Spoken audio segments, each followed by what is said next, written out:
हर हर महादेव। प्रदोष पूजा की विधि। रजनी मुखम के अनुसार सायंकाल के बाद और रात्रि आने के पूर्व दोनों के बीच का जो समय है उसे प्रदोष कहते हैं।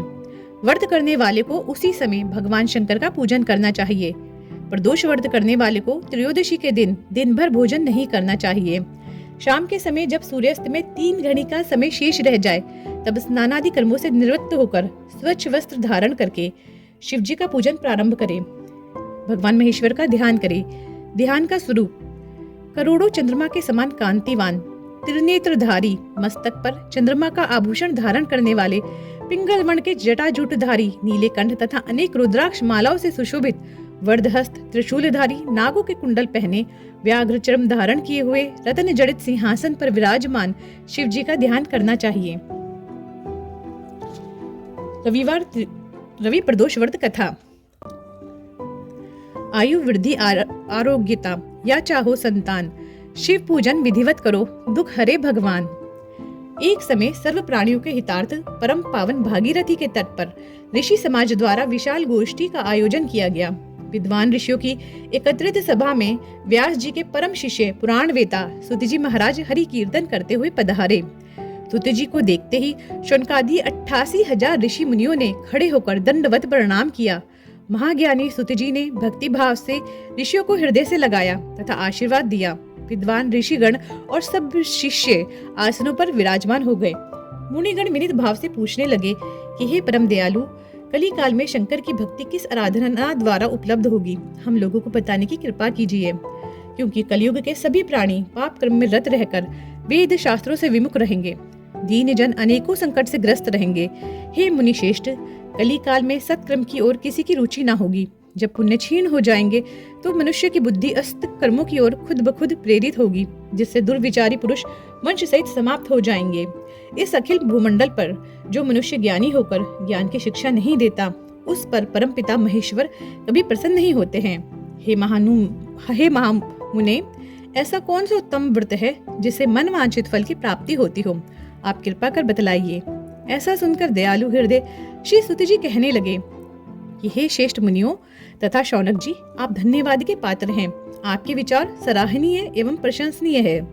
आप वैष्णव अग्रणीय है, क्योंकि आपके हृदय में सदा परहित की भावना रहती है।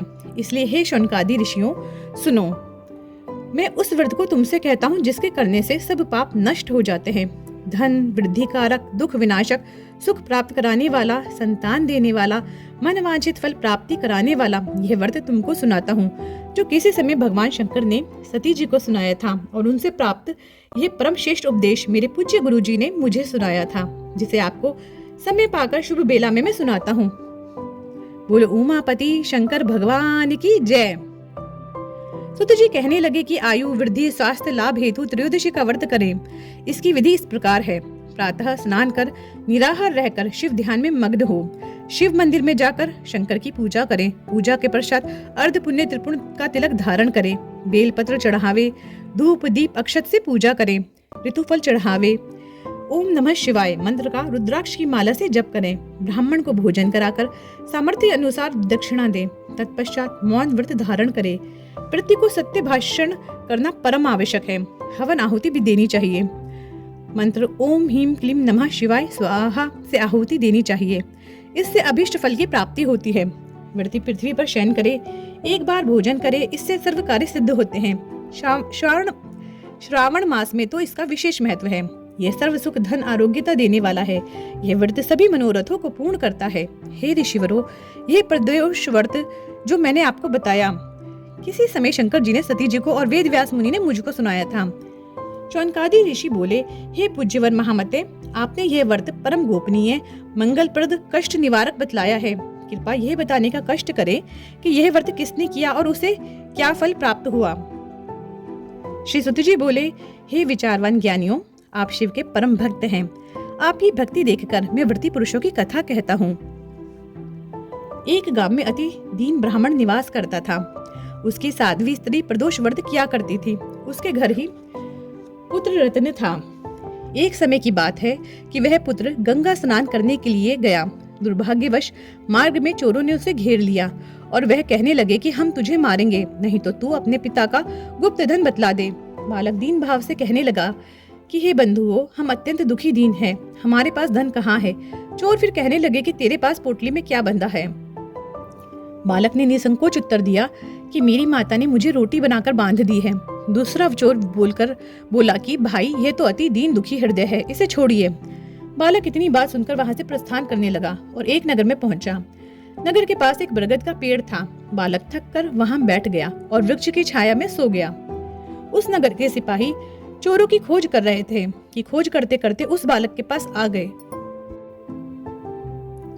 सिपाही बालक को भी चोर समझकर राजा के समीप ले गए। राजा ने उसे कारावास की सजा दे दी। उधर बालक की मां भगवान शंकर जी का प्रदोष व्रत कर रही थी। उसी रात्रि राजा को स्वप्न हुआ कि यह बालक चोर नहीं है, प्रातःकाल ही छोड़ दो, नहीं तो आपका राज्य वैभव सब शीघ्र ही नष्ट हो जाएगा। रात्रि समाप्त होने पर राजा ने उस बालक से सारा वृतांत पूछा। बालक ने सारा वृतांत कह सुनाया। वृतांत सुनकर राजा ने सिपाही भेजकर बालक के माता पिता को पकड़वा कर बुला लिया। राजा ने उन्हें जब भयभीत देखा तो कहा कि तुम भय मत करो, तुम्हारा बालक निर्दोष है। हम तुम्हारी दरिद्रता देखकर 5-5 तुम्हें गांव दान में देते हैं। शिव की दया से ब्राह्मण परिवार अब आनंद से रहने लगा। इस प्रकार जो कोई इस व्रत को करता है उसे आनंद प्राप्त होता है। शौनकादि ऋषि बोले कि हे दयालु, कृपा करके आप हमें इस व्रत का महात्म्य बताइए। त्रयोदशी अर्थात प्रदोष व्रत करने वाला मनुष्य सदा सुखी रहता है। उसके संपूर्ण पापों का नाश इस व्रत से हो जाता है। इस व्रत के करने से विधवा स्त्रियों को अधर्म से ग्लानि होती है और सुहागन नारियों का सुहाग सदा अटल रहता है। बंदी कारागार से छूट जाता है। जो स्त्री पुरुष जिस कामना को लेकर इस व्रत को करते हैं उनके सभी कामनाएं कैलाशपति शंकर जी पूरी करते हैं। सुति जी कहते हैं, त्रयोदशी का व्रत करने वाले को 100 गौ दान का फल प्राप्त होता है। इस व्रत को जो विधि विधान और तन मन धन से करता है उसके सभी दुख दूर हो जाते हैं। सभी माता बहनों को 11 त्रयोदशी या पूरे साल की 26 त्रयोदशी पूरी करने के बाद उद्यापन करना चाहिए। रवि प्रदोष व्रत को दीर्घायु और आरोग्य के लिए रवि प्रदोष व्रत करना चाहिए। कथा सुनने के पश्चात शिव आरती अवश्य करें। माता पार्वती की जय।